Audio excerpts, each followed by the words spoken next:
আল্লাহর নবী বলেন, আমাকে ওই বাইতুল মুকাদ্দাস পবিত্র জমিনে নিয়ে যাওয়া হলো। আমি ওই জমিনে যাওয়ার পরে আমাকে নিয়ে সামনে সামনে করে আমাকে হাঁটাতেছেন ওই দুইজন মানুষ নিয়ে চলতেছিলেন।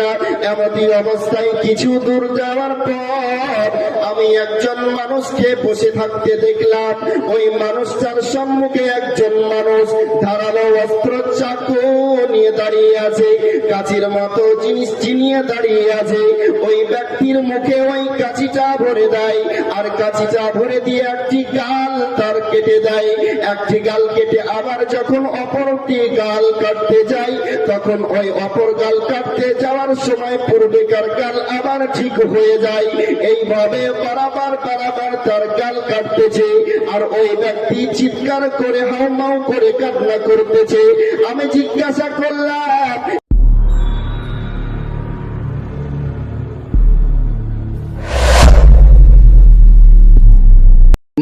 সাধারণ মানুষ যে স্বপ্ন দেখে সে স্বপ্ন হলো তিন প্রকার।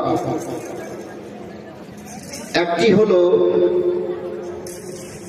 নাফসানি, অর্থাৎ আপনি সারাদিন যাহা কিছু করেন সেগুলি দেখতে পান। একটি হলো শয়তানি, অর্থাৎ শয়তানের পক্ষ থেকে আপনাকে স্বপ্ন দেখানো হয়। তৃতীয় হলো রহমানি, অর্থাৎ খোদার পক্ষ হতে আপনাকে স্বপ্ন দেখানো হয়। আর এই স্বপ্নটা নবুয়াতের 46 ভাগের 1 ভাগ। জোরে বলুন সুবহানাল্লাহ।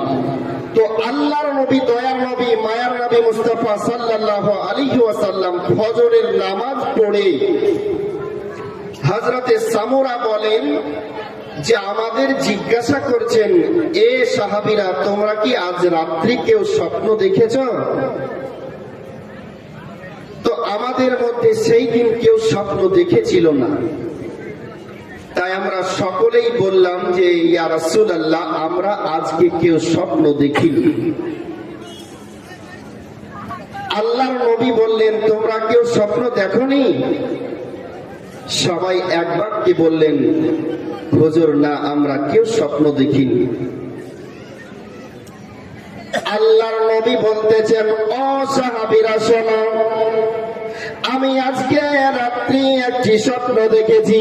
আমি তোমাদের প্রত্যেক দিন তোমাদের স্বপ্নের ব্যাখ্যা বলে দিই। আজকে আমার স্বপ্নের ব্যাখ্যা তোমাদের শুনতে হবে, একটু মনোযোগ সহকারে শোনো। সাহাবায়ে কিরাম বললেন, ইয়া রাসূলুল্লাহ, ইয়া হাবিবাল্লাহ, নবী